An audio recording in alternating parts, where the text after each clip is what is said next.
අපට පරිසරයේදී විවිධ තල රූප හමු වෙනවා. අපි බලමු මොනවද මේ තල රූප කියන්නේ. දැන් මෙතෙන්දි පෙන්නනවා මෙන්න මේ වගේ චතුරස්‍රකාර සමචතුරස්‍රය. එතකොට මේක ඍජු කෝණාශ්‍රය. මෙය ඔබට දන්නවා මේ වෘත්තය. මෙය ත්‍රිකෝණය. ඔය අප පරිසරයේ දකින්න තල රූප. මෙම තල රූපයක පරිමිතිය කියන්නේ එහි මායිමේ වටේ දිග. මෙන්න මේ මායිමේ. මම පෙන්නන මෙන්න මේ මායිම. මෙහි වටේ දිග තමයි මෙහි පරිමිතිය කියන්නේ. දැන් මේව ඍජු කෝණාශ්‍රයත් මෙන්න මේ මම මේ රතු පාටින් ලකුණු කරන කොටස. මේ හැම දෙයකම මායිමක් තියෙන. මේ වටේ මේ දිග සම්පූර්ණ දිග තමයි මෙහි පරිමිතිය කියන්නේ. අප හොඳට මතක තියාගන්න ඕන තල රූපයක පරිමිතිය කියන්නේ එහි මායිමේ වටේ දිග කියලා. මෙහි ඔබට දක්නට ලැබෙනවා ඍජු කෝණාශ්‍රාකාර පිට්ටනියක්. ඒ කියන්නේ ප්ලේග්‍රවුන්ඩ් එකක්. මෙහි දිග සහ පළල යනුවෙන් පැති දෙකක් තියෙනවා.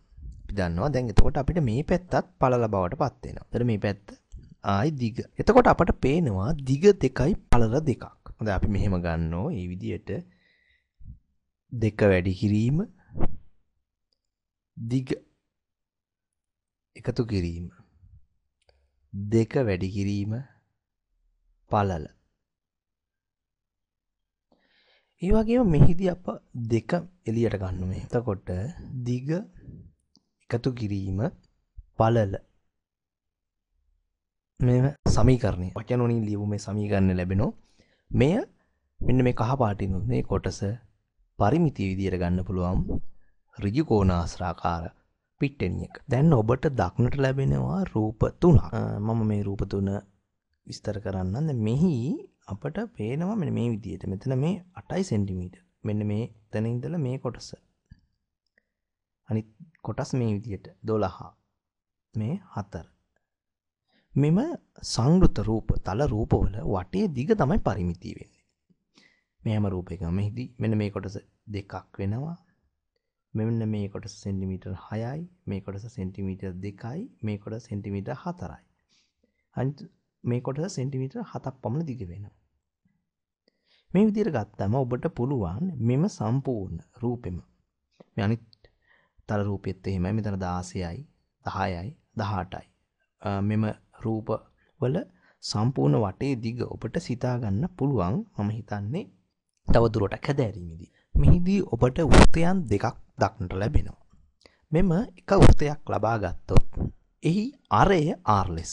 මෙන්න මේ අරය. කොටස අරය ලෙස හඳුන්වන ඒ R ලෙසත් පරිධිය C ලෙසත්. මෙන්න මේ C කියන්නේ පරිධිය මේ වටේ දිග. මෙන්න මේ මම සුදු පාටින් පෙන්නන්නේ මෙන්න මේ වෘත්තයේ වටේ දිග පරිධිය. විස්කම්පය D. D කියන්නේ මෙතන ඉඳලා මෙතෙන්ට තියෙන දුර. මේ ආකාරයෙන් ගන්න පුළුවන්. මෙහෙම ගත්තට පස්සේ අපට පරිධිය හොයන්න ගන්න පුළුවන් සූත්‍රය. පරිධිය කියන්නේ C සමානයි 2πd කියලා හඳුන්වනවා. මේදී අපි 5 කියන්නේ 7/22 ඒකාකාරය. ඒ වගේම D සමානයි 2r ලෙස ගන්න පුළුවන්.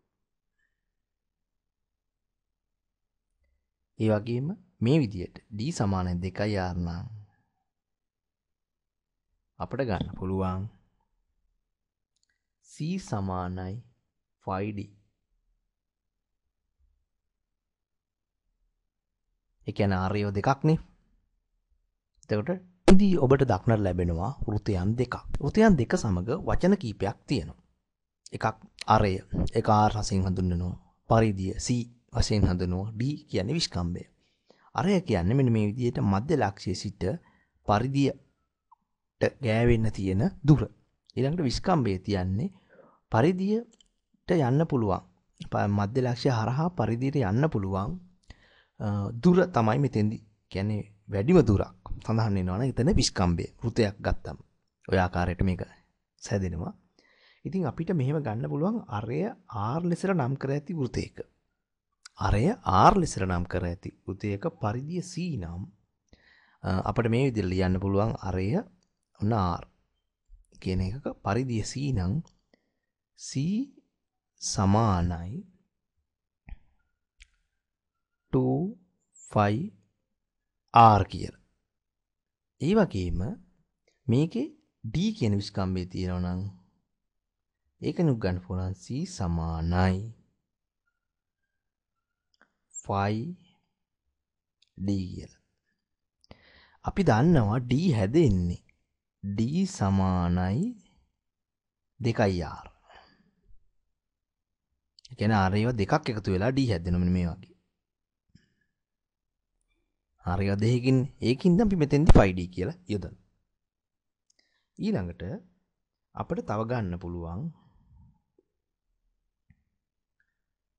c සමානයි 2r. ඒ වගේම අපි ගත්තා මෙන්න මේ විදිහේ අරය r උද පරිධිය c උද විස්කම්භය d උද මේ උතේ කුඩා ගණනක් සාදලා අපි ඉගෙන ගනිමු. මෙහිදී d සමානයි 25 කියලා අපට දෙනවා. එහෙම දුන්නම අපි ක්‍රම දෙකකට පුළුවන් අපිට මෙහි පරිධිය c හොයන්න. මෙන්න මෙහෙමයි. c සමානයි 2πr. තව එකක් තියෙනවා. c සමානයි 5d. ඔබ දන්නවා 5 කියන්නේ 7න් 22. මෙහි d කියන්නේ 25 නම් r කියන්නේ මෙන්න මෙහෙම. d සමානයි 2r. එතකොට අපට r වලට අගයක් එනවා 12.5. අප මුලින් ලියපු සමීකරණයට ආදේශ කරමු. c සමානයි 2 වැඩි කිරීම 7න් 22 වැඩි කිරීම 12.5. c සමානයි 7න් 22 වැඩි කිරීම 25. මේ දෙකම සුළු කරාට පස්සේ අපට එන්නේ එකම පිළිතුර 78.57 සෙන්ටිමීටර්. ඒ කියන්නේ ඔබට පේනවා මෙහි d වලින් වෙනස් වීමක් සිදු වුණා ඇති. කියන්නේ d සමානයි 2r කියනකොට අපිට r හොයාගෙන d ගන්නත් පුළුවන්. d දුන්නොත් r හොයන්නත් පුළුවන්. මේ දෙකම මේ සමීකරණ දෙකට දෙවිදියකට යෙදීමෙන් එකම පිළිතුරක් අපට ගන්න පුළුවන්.